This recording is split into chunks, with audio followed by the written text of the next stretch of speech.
سلام درنو لیدونکو ستړي مه شئ.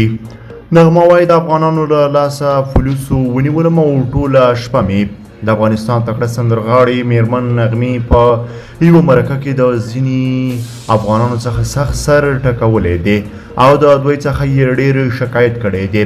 میرمن نغمه چې د سیمې او نړۍ په کچه یوه پیژندل شوې یو مشهوره سندرغاړې ده، د خپل یو کنسرت په هکله چې په اروپا کې ورکړی وغږېدلې ده.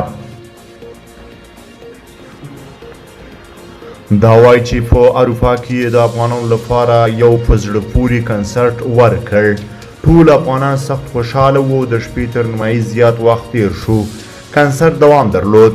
وایي کله چې کنسرت پای ته ورسېدو دا هم د خپلو همکارانو سره یو ځای د کنسرت د ځای څخه روانه شوه او غوښتل یې چې نور دغلته کور ته ولاړه شي. مخکې له دې چې کور ته ولاړه شي وایي یوه دوکان ته ورننوتو او لږ اوبه مو د څښلو لپاره واخیستل. چېرته چې راسره د ژوند تر ټولو بده پیښه وشوه. وایي له دوکاندار څخه مو اوبه واخیستې چې لږ حرکت مو وکړ. دوکاندار راپسې راغی چې دا پیسې جعلي دي. وروسته یې پولیس راوغوښتل او پولیسو یوه شپه په زندان کې وساتلم. دا وایي کومې پیسې چې افغانانو ورباندې د کنسرت په مهال شیندلې وي هغه ټولې جعلي وي او پولیسو ورباندې د جعلي پیسو تور پورې کړ چې بیا په ډېر جنجال ورڅخه خلاصه شوه.